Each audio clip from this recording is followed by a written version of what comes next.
నేడు పురుషుల్లో చాలామందికి లైంగిక సామర్థ్యం తగ్గిపోతుంది. దానివల్ల చాలామంది కుటుంబాలు ఇబ్బందులు పాలవుతున్నాయి. చెప్పాలంటే దానివల్లనే ఈ డైవోర్స్ తీసుకోవడం కానీ, గొడవలు అవ్వడం కానీ, లేకపోతే ఇతరులతో అక్రమ సంబంధాలు పెట్టుకోవడం కానీ ఇలాంటివన్నీ జరుగుతున్నాయంటే కారణం ఏంటంటే చాలామందికి పురుషుల్లో లైంగిక సామర్థ్యం తగ్గిపోతుంది. కారణం ఏంటి? వాళ్ళ ఆహార విధానం, జీవన విధానం, సరైన శ్రమ లేకపోవడం, లేదంటే వ్యాయామం సరిపడినంత లేకపోవడం, దురలవాట్లు. ముందు యవ్వనంలో ఎప్పుడైతే వాళ్ళకు హార్మోన్స్ బాగా డెవలప్ అవుతున్నాయో అదే సమయంలోనే కొన్ని దురలవాట్ల వల్ల, అంటే హస్తప్రయోగాలు కావచ్చు, లేకపోతే మద్యం సేవించడం కావచ్చు, ఈ గుట్కా పాన్ లాంటివి తినడం కావచ్చు, స్మోకింగ్ చేయడం వల్ల కావచ్చు, దానివల్ల చాలామందికి సెక్స్ సామర్థ్యం పడిపోతుంది. తర్వాత 25 ఏళ్ళు 30 ఏళ్ళకి వచ్చేసరికి వాళ్ళు పెళ్ళిళ్ళు చేసుకున్నా కూడా వాళ్ళు సక్రమంగా స్త్రీలను సంతృప్తి పరచలేకపోవడం వల్ల చాలామంది ఈ రకరకాల సమస్యలు ఎదుర్కొంటున్నారు. మానసిక సమస్యలు ఎదుర్కొంటున్నారు. ఇంకా చెప్పాలంటే కొంతమంది పెళ్ళిళ్ళు చేసుకోకుండా, అంటే పెళ్లి చేసుకోకుండా చాలా రోజుల పాటు గడపడం, ఏదో ఇంట్లో వాళ్ళకి ఏదో మాట చెప్తూ దాట వేస్తుండడం, నేను ఇంకా సెటిల్ అవ్వలేదని, నాకు ఇంకా ఉద్యోగం రాలేదని, లేకపోతే ఇంకేదో కారణం ఉందని, ఫిజికల్గా హెల్తీగా లేదని, ఇలాంటివన్నీ కారణాలు వెతుక్కుంటున్నారు. కాబట్టి సెక్స్ సామర్థ్యం ఎందుకు తగ్గిపోతుందంటే ప్రధానంగా ఆహారము, జీవన విధానమే కారణం. ఇంకొకటి ఏంటంటే నేడు చాలామందికి 30 ఏళ్ళ వయసుకంతా మధుమేహం లాంటి వ్యాధికి గురైపోతున్నారు. దాంతో ఎవరైతే మధుమేహానికి గురయ్యారో వాళ్ళకి వెంటనే ఈ యొక్క సామర్థ్యం తగ్గిపోతూ వస్తుంటుంది. ఈ మధుమేహం కూడా కేవలం ఆహార విధానం, జీవన విధానం లోపం వల్లే వస్తుందనే విషయాన్ని వీళ్ళెవ్వరూ గుర్తించడం లేదు.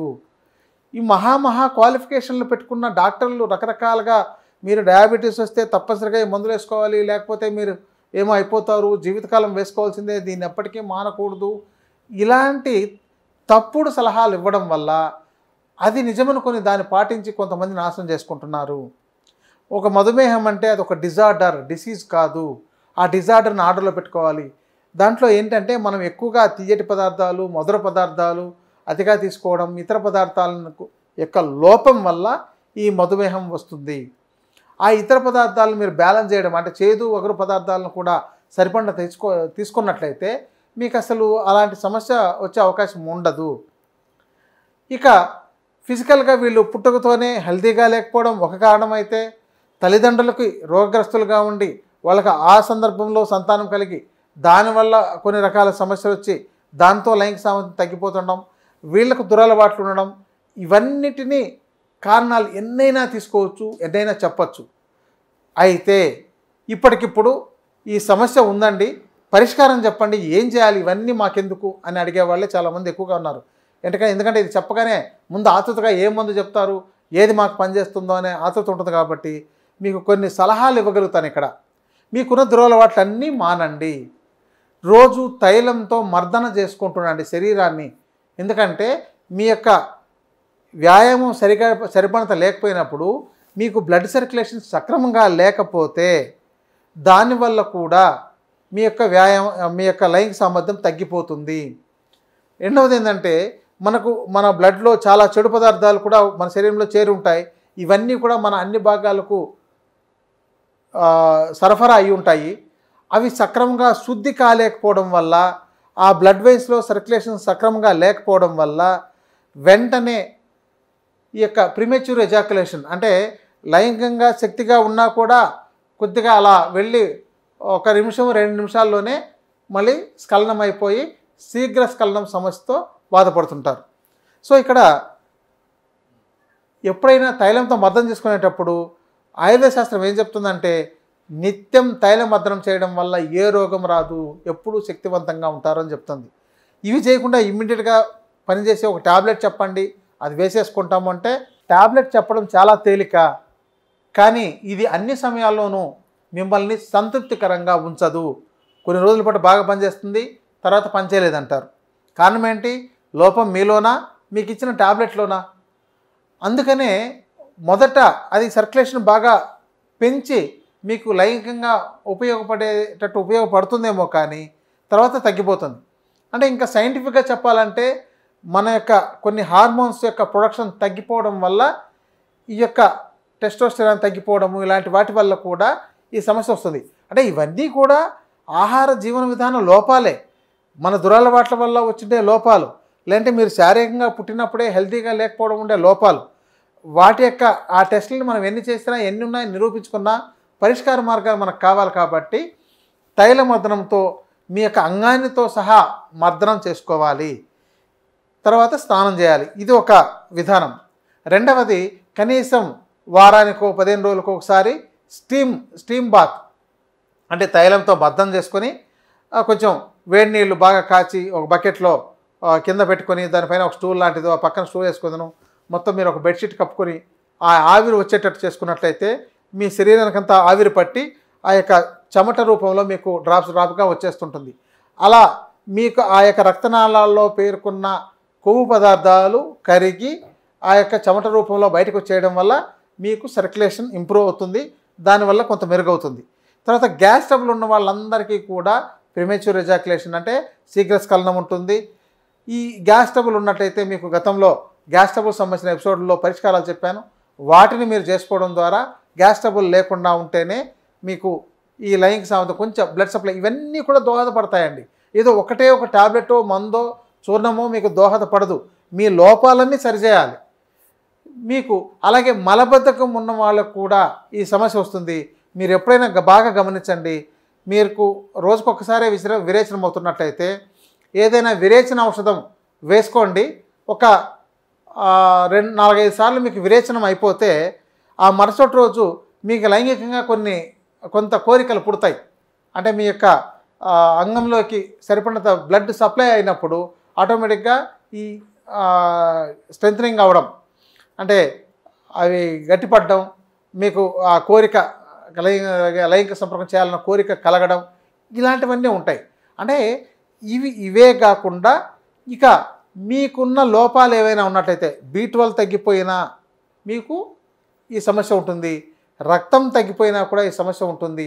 అందుకని శారీరక వ్యాయామము, మంచి ఆహారము, ఈ తగిన అభ్యంగ స్నానము, స్వేదనం అంటే స్టీమ్ తీసుకోవడం, ఇలాంటివి చేయడం వల్ల మీ యొక్క లోపాలు కొంత తగ్గి మీకు మెరుగవుతుంటుంది. ఇక ఉపయోగపడేవి ఏమున్నాయి అని అంటే ఆయుర్వేదంలో చాలా రకాల ద్రవ్యాలు ఉన్నాయి. దీనిలో మీకు ఒక ఆకుకూరలాగా పనిచేసేది ఒకటి ఉందండి. చాలా చోట్ల అంటే మనకు తమిళనాడు ఆ ప్రాంతంలో కూడా దాన్ని ఒక ఆకుకూరలాగా వాడుతుంటారు చాలామంది. రత్నపురుష అంటారు. మనకు ఈ రత్నపురుష ప్లాంట్ మనకు బాగా ఆకుకూరలాగా పొలాల్లో పెరగలిగేదే, కొన్ని ప్రాంతాల్లో పెరుగుతుంది, దీన్ని ఎవరూ గుర్తించుండరు. కాబట్టి మీకు ఈ రత్నపురుష చూర్ణం మీకు మార్కెట్లో కూడా దొరుకుతుంది. దీన్ని ఎందుకంటే మీకు మీరుగా సేకరించుకొచ్చి దాన్ని పొడి చేసి తయారు చేసుకొని వాడుకోవడం కష్టం. కాబట్టి ఆ రత్నపురుష చూర్ణాన్ని రోజు మీరు ఒక చెంచా మీ ఆహార పదార్థాల్లో కలిపి తింటుంటే, అంటే మీ కూరల్లోనో పప్పుల్లోనో పులుసులో సాంబార్లోనో మీరు తినేటప్పుడు కలుపుకోండి. అలా కలుపుకొని మీరు తింటుంటే మీకు ఈ యొక్క లైంగిక సామర్థ్యాన్ని మీకు పెంచుతుంది. ఇక ఇంకొకటి ఉందండి, నేల ముసలి అంటే కాళీ ముసలి, లేకపోతే నేల తాడి దుంప అంటారు. ఈ దుంపలు సఫేద ముసలిని కూడా దొరుకుతాయి. ఇది కూడా ఈ యొక్క లైంగిక సామర్థ్యాన్ని పెంచుతుంది. కాబట్టి ఇది చూర్ణం కూడా మీరు ఇది ఎక్కడైనా ఆ ట్రైబల్ ఏరియా ఉండే చోట్ల కొండ ప్రాంతాల్లో పెరుగుతుంటాయి. కాబట్టి అక్కడ ఏమైనా మీరు తవ్వి దాన్ని ముక్కలుగా కోసి ఎండబెట్టి చూర్ణం చేసుకొని దాన్ని రోజు మీరు పాలతో కానీ ఆహార పదార్థాల్లో కలిపి కానీ తీసుకుంటుంటే మీకు ఈ యొక్క సామర్థ్యాన్ని పెంచగలుగుతుంది. అంటే మనకు ఇవన్నీ చిన్నవి మనకు అందుబాటులో ఉండేవి. ఇవి మీరు ఎంతకాలం తిన్నా ఎలాంటి నష్టం జరగదు. ఇవి ఒక ఆహార పదార్థాలు లాంటివి. మన యొక్క రోగాలన్నీ కూడా ఆహార పదార్థాలతో తగ్గించాలి. అంతేగాని మీరు ఔషధాలు వాడి రోగం తగ్గించుకోరు. అది తాత్కాలికంగా మాత్రమే తగ్గుతుంది, కానీ మీకు శాశ్వతంగా ఏ ఔషధము తగ్గించదు.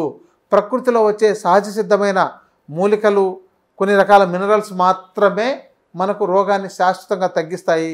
ఇవన్నీ ఒక ఆహార పదార్థాలు లాంటివి. ఇంకా మీరు వాడుకుంటారంటే ఆత్మగుప్త బీజాలని దొరుకుతాయి. వాటిని కూడా మీరు మీ ఆహారంలో గింజల రూపంలోనే తినొచ్చు, ఉడకబెట్టి కూడా తినొచ్చు, లేదంటే వాటిని పొడి చేసి మీ ఆహార పదార్థాల్లో కలుపుకొని తినొచ్చు. ఇక దీని తర్వాత మనకు ఇంకా బాగా పనిచేసేవి కోకిలాక్ష బీజాలు. అది ఇంకా అద్భుతం అండి. ఎంత అద్భుతంగా పనిచేస్తుందంటే కోకిలాక్ష బీజాలు చాలా చిన్నవిగా ఉంటాయి. దాన్ని నానబెడితే అది గమ్లాగా మనకు వీర్యం ఎలా గట్టిగా తిక్కిగా ఎలా ఉంటుందో అదే విధంగా అవి గుజ్జులాగా ఉంటుందన్నమాట. వాటిని మీరు నానబెట్టి రోజు దాన్ని మిక్సీలోకి వేసేసి దాంతోపాటు ఏదో చక్కెర కలిపో లేదా జ్యూస్ లాగా తయారు చేసుకొని రోజు మీరు తీసుకుంటున్నట్లయితే దాంతో కూడా మీకు లైంగిక సామర్థ్యాన్ని బాగా పెంచుతుంది. ఇవన్నీ కూడా జస్ట్ మీకు చెప్పిన ఈ 4 రకాల పదార్థాలు మీరు నిత్యం వాడుకోవచ్చు. ఇవి చాలు, మీరు ఏదేదో మందులు మార్కెట్లో కొనాల్సిన పని లేదు. దీనిలో కూడా మీకు తగ్గలేదు, దీంతో కూడా ఇంకా సమస్య ఉందనంటే అప్పుడు ఎవరైనా వైద్యులను సంప్రదించండి. మీరు ఈ ప్రయత్నాలు ఏవి చేయకుండా కేవలం ఇమ్మీడియట్గా ఒక ట్యాబ్లెట్ ఇవ్వండి అంటే అది అన్ని మెడికల్ షాపుల్లోనూ దొరుకుతాయి, దానికి ఆయుర్వేదంలోనూ దొరుకుతాయి, ఇతర ఆధునిక వైద్యంలోనూ దొరుకుతాయి. అవి తాత్కాలికంగా మీకు సంతృప్తినిస్తాయి, కానీ పూర్తిగా మీరు ఆరోగ్యకరంగా తయారవడానికి ఉపయోగపడవు. ఆ తాత్కాలిక ఉపశమనాన్ని మీరు పొందాలనుకుంటే వాటిని వాడుకోవచ్చు. మీరు నిత్యం ఆరోగ్యకరంగా ఉండి మీకు ఇంకా ఈ శుక్రకణాలు తక్కువగా ఉండే వాళ్ళకి కానీ, లేకపోతే ఈ చిన్న వయసులోనే అంటే 25-30 ఏళ్ళకే ఇలాంటి సమస్య ఎదుర్కొంటుండే వాళ్ళు కానీ వీళ్ళ జీవితకాలం వీటి వాడుకున్నా కూడా వీటితో ఏ సైడ్ ఎఫెక్ట్లు ఉండవు. ఇవి ఒక ఆకుకూరలు కూరగాయలు లాంటివే కాబట్టి మీరు జీవితకాలం వాడుకోవచ్చు. ఇంకా మంచివి కావాలంటే ఇంకా చాలా అద్భుతమైనవి ఉన్నాయి.